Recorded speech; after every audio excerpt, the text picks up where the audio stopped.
नमस्कार, प्रणाम मित्रों। हेरिटेज विद निहारिका चैनल में आपका स्वागत है।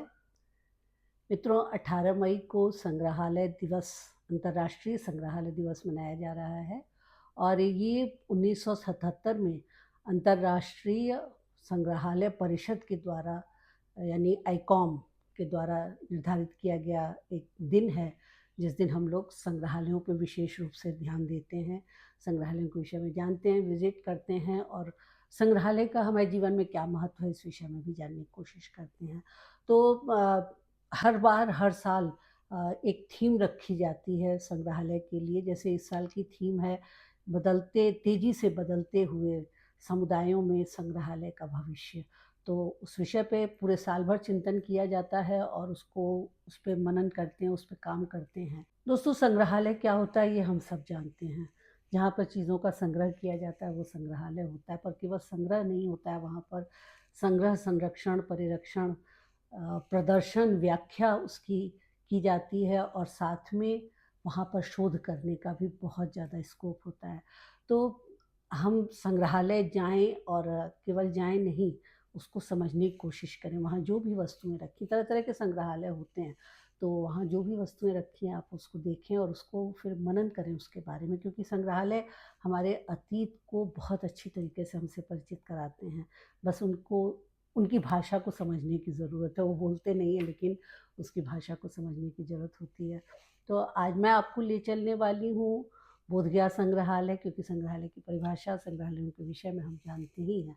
तो आज मैं बोधगया के संग्रहालय आपको ले चलूँगी, जहाँ मैं अभी पिछले कुछ ही दिनों में गई थी और पहले भी बहुत बार जा चुकी हूँ, वहाँ पे रह भी चुकी हूँ, परिसर में ही रह चुकी हूँ, तो वैसे भी बहुत ज़्यादा लगाव है।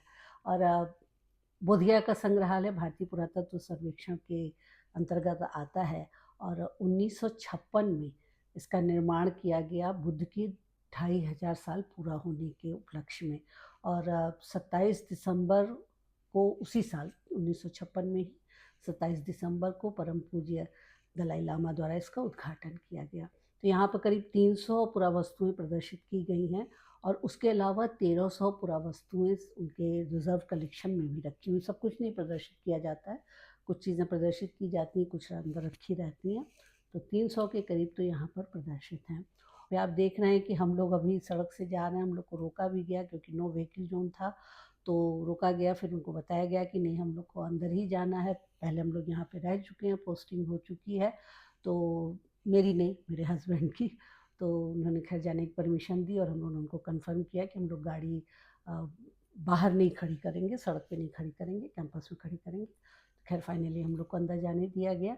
ये आप संग्रहालय का गेट देख रहे हैं, जो कि आप देख रहे हैं मेन गेट बंद रहता है, साइड से रास्ता रहता है लोगों के अंदर जाने के लिए, गाड़ी के लिए खोला गया इसको। और भारतीय पुरातत्व सर्वेक्षण के जितने भी संग्रहालय होते हैं उनकी विशेषता होती है उनके लश ग्रीन लॉन्स। तो आप यहाँ भी देख रहे हैं बहुत ही ज़्यादा हरियाली हरी जगह रहती है, कहीं भी पूरे भारत में आप देखेंगे तो उनके लॉन्स बड़े सुंदर होते हैं और हमेशा हरे रहते हैं। किसी भी सीज़न में आप जाइए, हमेशा आपको हरे ही मिलेंगे। तो यहाँ की भी वही खासियत थी। और उसके अलावा आप देख रहे हैं कि ये जो बाहरी दीवार है संग्रहालय की, उस पर बुद्ध से संबंधित स्थलों के, पुरा स्थलों के फोटोग्राफ्स बड़े बड़े लगे हैं। तो थोड़ा सा एक इंटरेस्ट आता है, आप थोड़ा सा बुद्धमय होने लगते हैं, आपको थोड़ा सा एक आइडिया लगता है कि अंदर जाने के बाद आपको क्या चीज़ें दिखने वाली हैं, किस तरह की चीज़ें दिखने वाली हैं। और ये पुराने और नए संग्रहालय प्रभारी अजय श्रीवास्तव जी, जो कि पुराने प्रभारी रहे हैं, यहाँ पर 2 बार उनकी पोस्टिंग यहाँ पे रही है, और ये नए प्रभारी वीरेंद्र जी हैं। और इनके साथ हम लोग को बहुत अच्छा लगा, बातचीत की गई इनके साथ, नए और पुराने पे दोनों लोग काफ़ी डिस्कशन करते रहे, पहले क्या था अब क्या हो रहा है वगैरह। और उसके बाद आप देख रहे हैं कि ये प्रवेश करते ही बाहर ही पोर्टिको में बुद्ध की एक बहुत बड़ी सी प्रतिमा, आदमकद से भी ज़्यादा बड़ी प्रतिमा लगी हुई है। और ये प्रतिमा जब जिस समय मेरे हस्बैंड वहाँ पोस्टेड थे उस समय लाई गई थी, तो हम लोग को पुरानी स्मृतियाँ भी यहाँ पर ताज़ा हो गई। अंदर जाने के बाद यहाँ पे 3 तो वीथिकाएँ हैं, गैलरीज़ हैं, और उसके अलावा एक पहले आंगन हुआ करता था जिसको अब कवर करके एक हॉल का रूप दे दिया गया है। और इसमें जो मेन है वो है कुछ वेदिकाएँ, रेलिंग पिलर्स। तो रेलिंग पिलर्स बौद्ध धर्म के स्थापत्य में, बौद्ध स्थापत्य में बहुत महत्वपूर्ण स्थान रखते हैं। और ये भी रेलिंग पिलर्स बहुत महत्वपूर्ण हैं। और ये किसी समय में जो बोधि वृक्ष है ना, जिसके नीचे भगवान बुद्ध को ज्ञान प्राप्त हुआ था, उस वृक्ष के चारों ओर लगी हुई थी। वहाँ से इनको लाकर सुरक्षा की दृष्टि से संग्रहालय में रखा गया है। 5 अभी भी वहाँ पे हैं ओरिजिनल, बाकी सब इन्हीं का रिप्लिका, जो संग्रहालय में उनका रिप्लिका बना करके वहाँ पे लगाया गया है।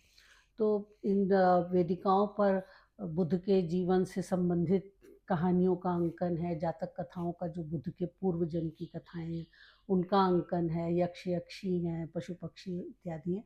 एक जो अलग से इंटरेस्टिंग चीज़ है वो ये है, क्योंकि जातक कथाएं, बुद्ध की जीवन कथाएं सभी जगह मिलती हैं वेदिकाओं पे। एक जो अलग से इंटरेस्टिंग चीज़ है वो है सूर्य का अंकन।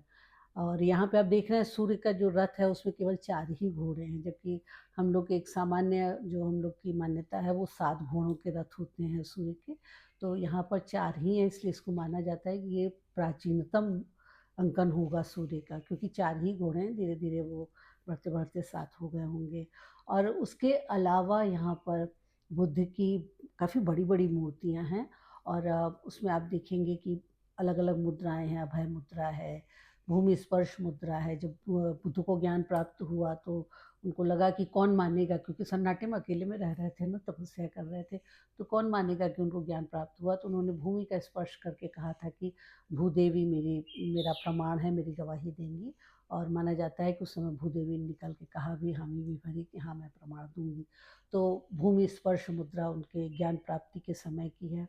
फिर जब वो प्रथम उपदेश देते हैं तो वो धर्म चक्र प्रवर्तन मुद्रा कहलाती है, उसकी भी मूर्तियाँ हैं। उनके जीवन के विभिन्न प्रसंगों को दिखाती हुई मूर्तियाँ हैं। उस तरीके से बुद्ध की विभिन्न मुद्राओं में मूर्तियाँ हैं। और साथ में बौद्ध देवी तारा की मूर्ति, अवलोकितेश्वर, मैत्रेय की मूर्तियाँ हैं, जो बौद्ध धर्म में धन के देवता हैं, जम्भल, उनकी बहुत बहुत बड़ी मूर्ति नहीं है, छोटी सी मूर्ति है, पर बहुत सुंदर है, कला की दृष्टि से तो बहुत ही ज़्यादा सुंदर है। तो ये मूर्ति भी है। और उसके अलावा कुछ हिंदू देवी देवताओं की भी मूर्तियाँ हैं। लक्ष्मी नहीं है, उमा महेश्वर हैं, गणेश हैं, और सप्त मातृकाएँ हैं, नवग्रह का पैनल है। तो बहुत ही सुंदर और विविध रूपों से भरा हुआ ये संग्रहालय है। इसके अलावा 6 दीवार में लगे हुए शोकेस हैं, शीशे से ढके हुए, और उसमें छोटी-छोटी मूर्तियाँ रखी हैं। कुछ मूर्तियाँ हैं, कुछ लोहे की, धातु की या मिट्टी के बने हुए सामग्रियाँ हैं, और कुछ औजार वगैरह हैं। और ये सब केवल बोधिया का ही नहीं है, बल्कि ये कुछ चीज़ें ताराडीह नाम की एक जगह है वहाँ से, और एक बकरौर है या सुजातागढ़, दोनों बोधिया के पास में ही हैं।